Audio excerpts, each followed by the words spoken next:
That's sort of a new iteration of Dan you're going to get today. This is Dan on Benadryl. So if I speech at some point during the show, I'm not having an on-air medical emergency. I am just feeling drowsy and probably should not operate a motor vehicle. Welcome to Old Man Squad Fantasy Basketball. I'm groggy Dan Bespris, who was awake at 4 in the morning with sinus issues because delicate flower that I am, I don't know, man. If it ain't one thing, it's another. So today, also, we had to pull a little bit of an audible.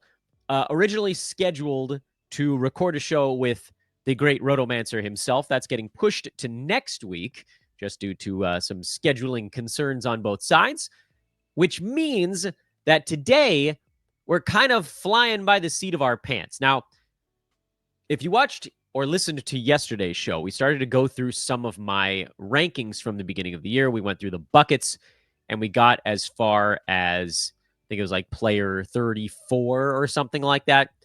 I don't want to do another one of those back to back. They get very dry and very long if you just sort of roll through 140 players over 3 or 4 consecutive episodes. So instead, what I did today and yesterday and some immediately before coming on air was post a few polls over on social media that I think gets us to a little bit of a not conclusive final result, but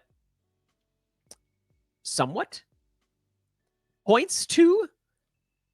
In any event, let's look at some of the questions I posted over at Dan Bespris on Twitter. First question was, if you won your league, so I only wanted replies from people who won their league, which, by the way, almost 1,400 people voted in this, so good. A lot of our Twitter followers were winners this year. Which of the following players did you pick in the first round? I gave the choices. Twitter only allows you to put 4 choices. So it was Jokic, Shea, Halliburton, or other. Those that are watching on YouTube, you guys can see the results. And by the way, while you're watching, listening, whatever, please take a moment to like the show and subscribe, however you're taking in the content. Other was the winner here at 37.3%. But basically, that's the field. That's anybody that could have gone in the first round. 15 to 20 players or so versus 3. And in this case, yes, the field had the biggest single response, but Jokic at 33.6% was not all that far behind. So league winners were almost just as likely to have Nikola Jokic as anybody else not named Shea or Halliburton. SGA was at 20% of the responses. Tyrese Halliburton was at 9%. So between those 3 players, you now have a majority, like a pretty notable one. 62.7% is your majority out of Jokic, SGA, and Halliburton. So this is just people who won their league responding to this poll, and almost 63% of the people that replied had either Jokic, SGA, or Halliburton. What does that tell us? Well, the first thing is, when you look at the results of this poll, you might be inclined to think, oh, well, a lot of people won their leagues with somebody else. Yes, that's true, but it's actually an incredibly low number when you consider how many other options could have gone in the first round. Think about who the first round picks and even early second round picks were in your fantasy league, and then compare that to the results of this draft.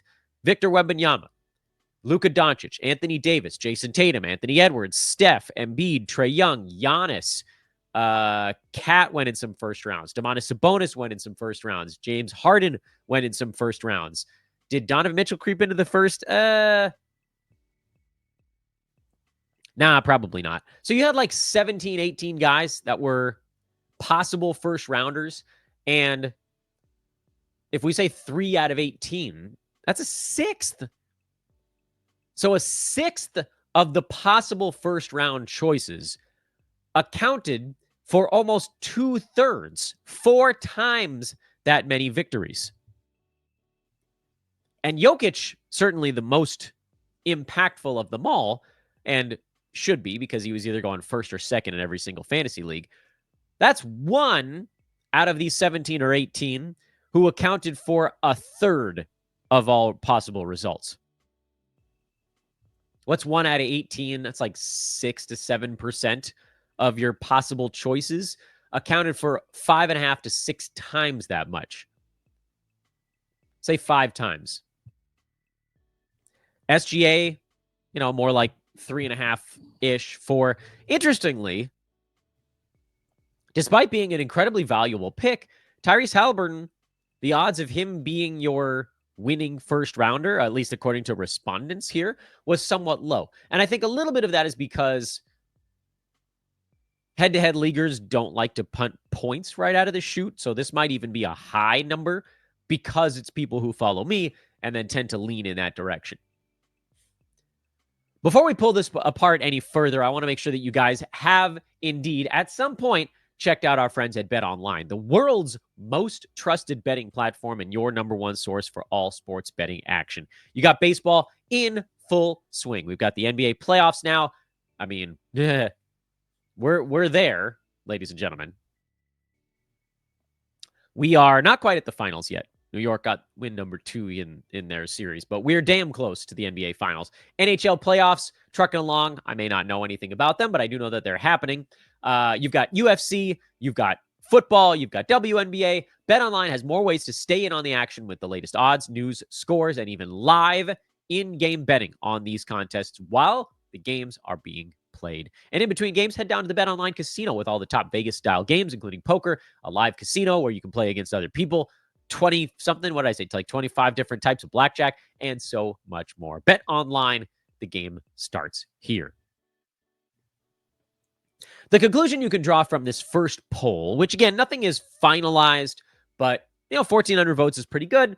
I feel fortunate that I posted this a couple of days ago, so it's actually had time to be out there in internet land accruing votes. This one went to its sort of completion. What this tells you is that, again, even if you remove Haliburton, if you look at just Jokic and SGA, where you're now talking about the 2 top-ranked players by totals by a colossal gap. Tyrese Haliburton, by the way, is number 3. Cat is number 4. Maybe I should have put him on this list somewhere, but there wasn't enough space for it. I might have mucked that up. It doesn't matter. Haliburton is very close to the top. Jokic and Shea were 1 and 2 in flip that order. Shea was number 1. Nikola was number 2. The value of having those top guys cannot be overstated. 1/9, 11% of all possible first-round picks accounted for 54%, 5 times that number. 5 times that number in overall wins. That's how important getting your first-round pick right is. And that's also an example of how easy it becomes to win. The teams that won, not to take anything away from Jokic and SGA teams, but look, I had a Jokic team, first place. I had an SGA team, first place. Yeah, I think I'm pretty good at fantasy basketball, but you didn't actually have to be. The Jokic team was not quite balanced enough. I had to do some sort of funky stuff to make sure that I won at the end, but the SGA team just boat raced everybody. That, I think, is probably because I drafted a pretty good team, but I could have drafted an okay team around SGA and still had a pretty good chance to win the league just because of how valuable he was individually. And yeah, obviously, I can't point to this and say, oh, next year, make sure you get either next year's Jokic or next year's version of SGA. Make sure you get one of the top 2 guys. But it does highlight how important it is to have someone in that top 5 in totals ranking. Shea was number 3 per game. Obviously better than that by totals because of how many games he played. Tyrese Haliburton, I think, was number 5 or 6 per game. He was right around the Luka Doncic area. But because he was durable, he was able to push himself up the board. Let's look at question number 2. I got to scroll up a little bit here because I'm not that great at the video side of things. If you lost your fantasy playoffs, and this is a poll that I put out relatively recently. In fact, let's reload the page.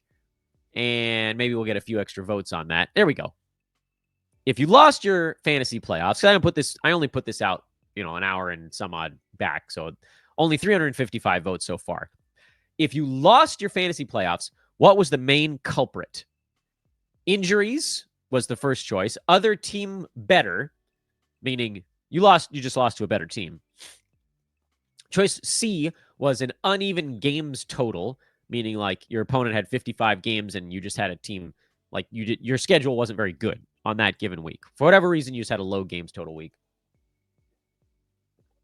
Or other. And some folks have answered the other part of the question. I haven't dug in on that yet. And we're not going to dig into that live on the show. Some people actually wrote injuries in the replies as well. Rest, things like that. One unlucky injury, whatever. So these do kind of fall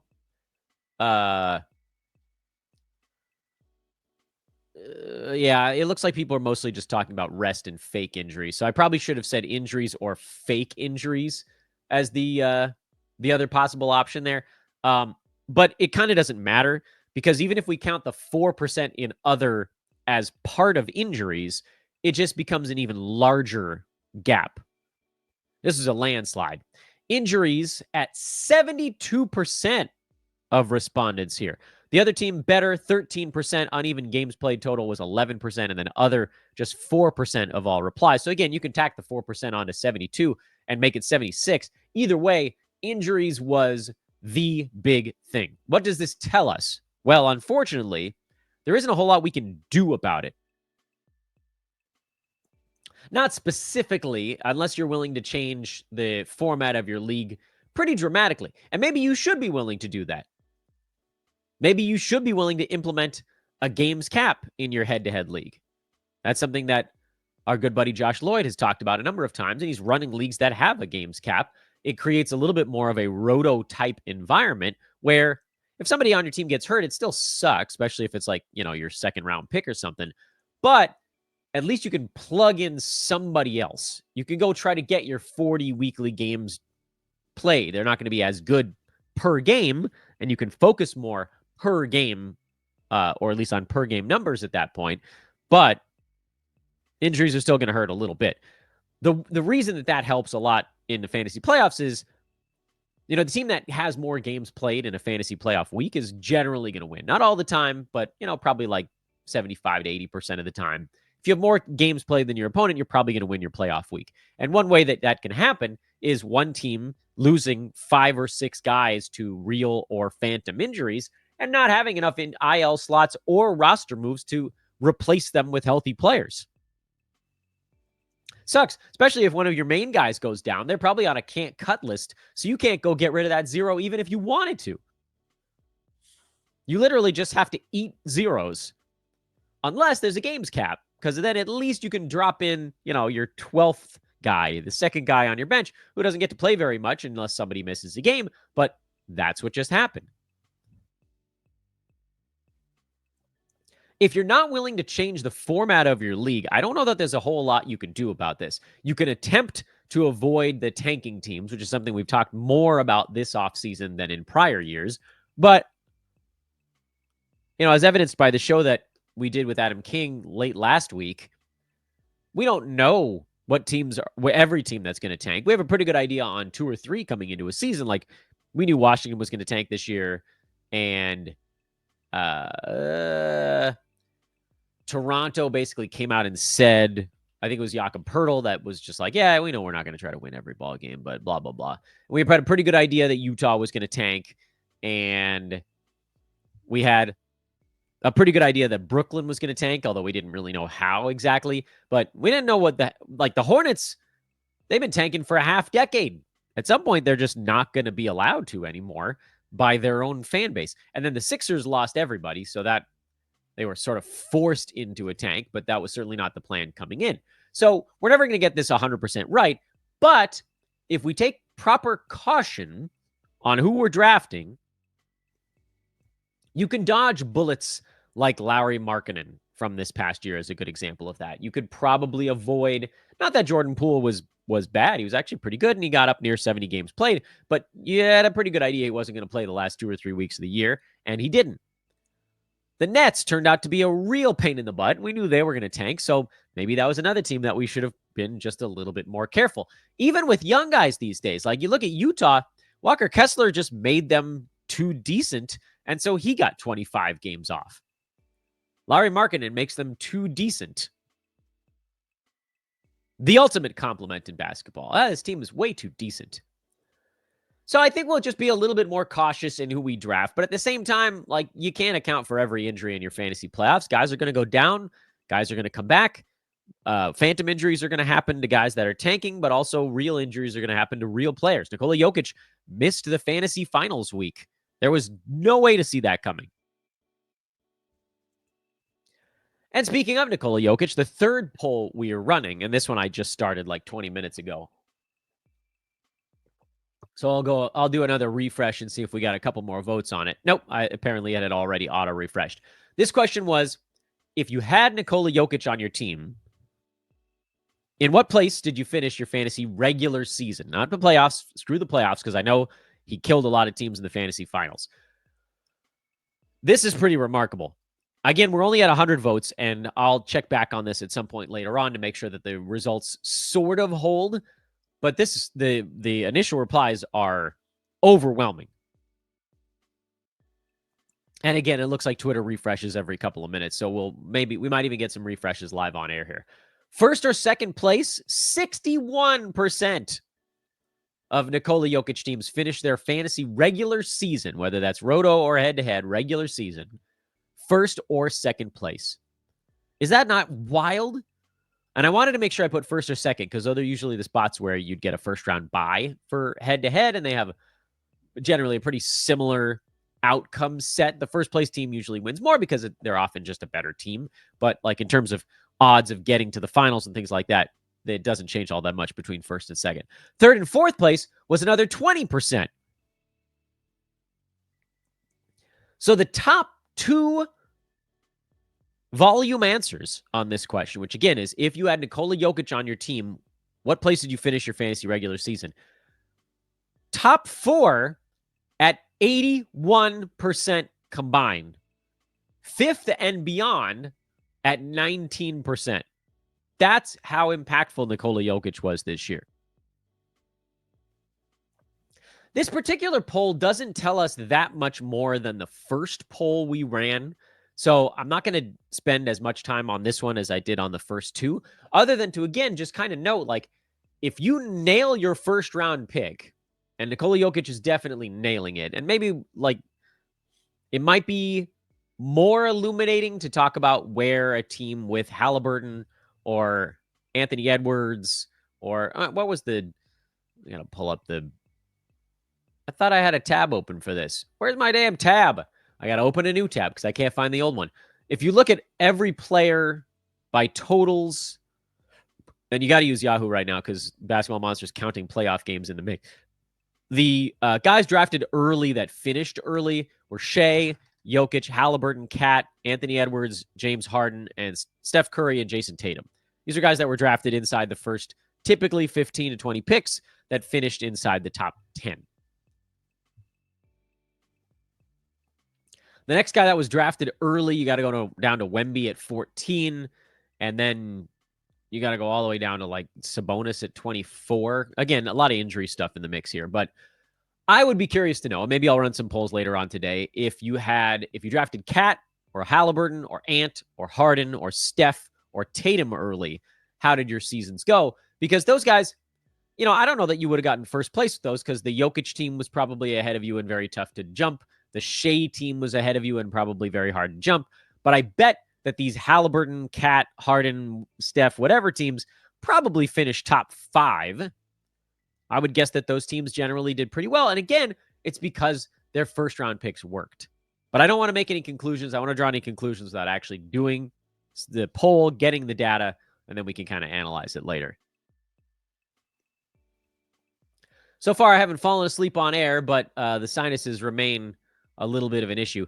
And this is the last one, and this is Shea, and another good example of what happens if you have one of these top picks. And actually, while on air, I kind of want to do the next poll. Well, let's do the Shea one, and then we'll see if we have time for the the last poll. All right, so the Shea results are very similar to the Jokic ones. First place or second place, 64%. Actually, more. Third or fourth, another 21%. That's exactly the same. So now this one, it's 85%. But again, this is just sort of double illuminating the same exact point. And frankly, I don't really know why I did these two because I was expecting it to be basically the same. And it was. Although, and some of it has to do with the fact that the sample size is not that big yet. You would have thought that the Jokic first and second place might have been higher given the percentage of folks that had Jokic on their winning team was so big. 13 some odd, I think it was ish percent higher than Shea. But from these results, it almost feels like Jokic and Shea were equally important to fantasy teams. And it's possible, too, that maybe teams with Shea finished higher during the regular season because of the durability element. It's hard to say. Jokic missing 1 week of he missed about 2.5, 3 weeks of basketball this year all together. And Shea missed less than that. So perhaps that's the explanation. Or maybe it was just easier to build around Shea. But that seems insane because Jokic is so good at everything. I don't know. I'm not getting much out of this one. So let's keep on going. And then again, just started this poll a few minutes back. If you drafted Anthony Edwards, Tyrese Halliburton, or Jason Tatum with your first pick, where did you finish your fantasy regular season? I'm going to assume, I think confidently, that these percentages are going to shift over the next couple of hours. But the first respondents here, the early vote, this is like when you're watching the big map at the on election night. First through fourth place, 65%. Fifth through eighth place, 21%. And then ninth through 12th down at the bottom, 15%. I'm honestly a little bit surprised that 9th through 12th is as low as it is, given that, again, these are top 8 by totals guys this past year.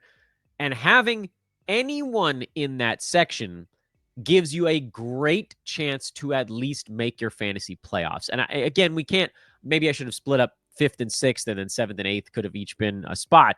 But, the results here suggest that something like 75 to 80% of teams that had either Anthony Edwards, Tyrese Halliburton, Jason Tatum made the playoffs. I'm betting that number is significantly higher than if we picked some player that missed a bunch of time. And so that's really what this comes down to, because Shea played 76 games this year, Jokic 70. Of these guys, by the way, at the top of the board, Jokic is the low games played guy. Halliburton, 73. Cat, 72. I didn't put Cat on this list because he generally went in the second round. Anthony Edwards, 79. James Harden, also 79.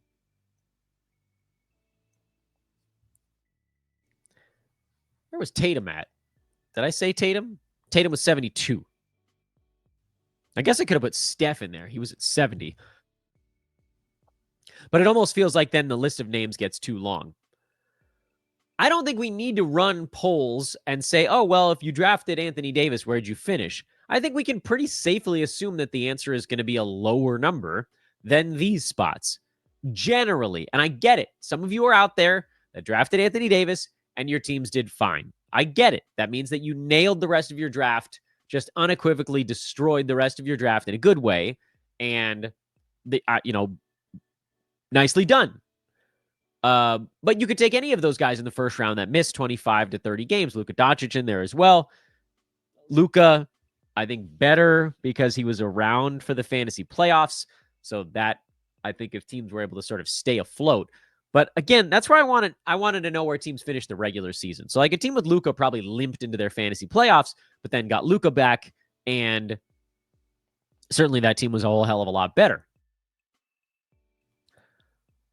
But again, looking at regular season, not the playoffs, because the playoffs are a crapshoot. So whatever fantasy team stays the healthiest, that's the team that's going to generally win the playoffs. If we're looking at the regular season, and again, you guys know, I know I've said again a bunch of times, but I do feel like I'm repeating myself a tiny bit. The reason that we keep hammering on these particular players is these are the guys who played games. These are the guys who got into 85% of their team's games or more. Most of them more.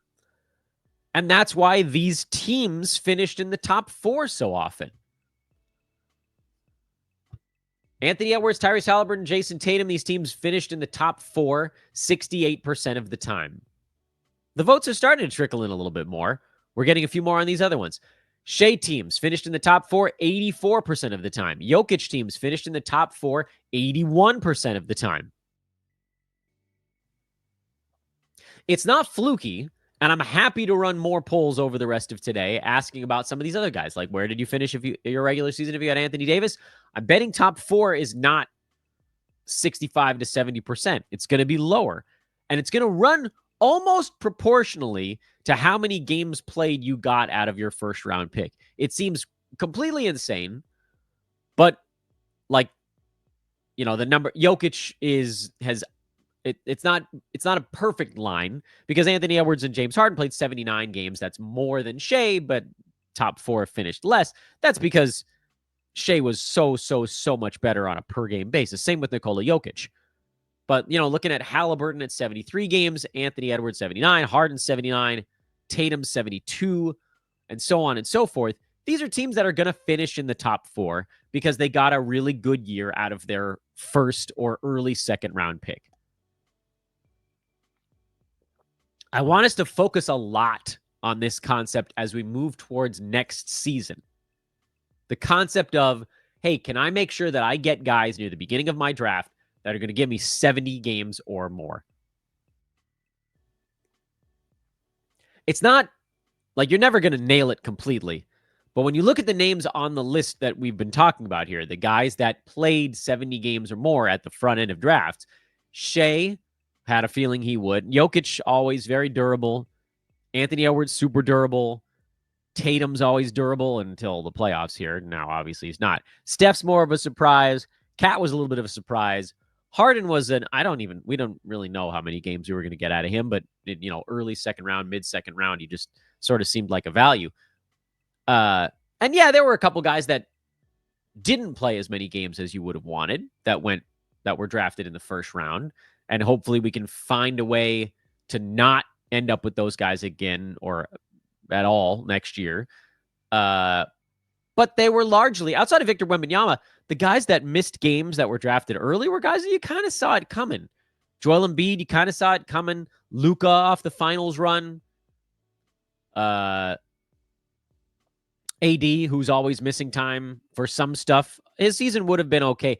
He probably would have gotten up into this mix of players we're talking about had he not re-aggravated his deal in Dallas. And then Giannis, of course, he missed his sort of prototypical, whatever it was, 12, 13 games that he misses every year, but he's in that punt build iteration. So we got to find the guys that are going to play. We've got to find the guys that are going to play. If you want to simplify fantasy basketball, that's the way to do it with your first and second round picks in particular, but maybe even your top 3 or 4 in Roto and probably your top 5 or 6 in head-to-head. Get guys that are on the damn floor because you can see the damage that they're doing and you can see the results from it because these teams that we're polling, they're winning. All right, we'll get back into my buckets on Monday. I think, we'll have a show on Monday, I believe. We'll see. If I'm healthy. I don't know what the hell's going on to me right now. Thanks for watching, everybody. Like and subscribe on your way out. That's remains a big deal, even in the off season, so I thank you for that. I'm at Dan Besbris over on social media. You saw it throughout the show today. At Old Man Squad on Blue Sky. Old Man Squad is also the handle on Twitter for the network. So you get all the shows kind of quote tweeted and retweeted from that bad boy. Thanks for enjoying the week. I hope you did, I guess. Maybe I shouldn't be so presumptuous. I'm Dan, and I'll see you guys first thing next. So long for now.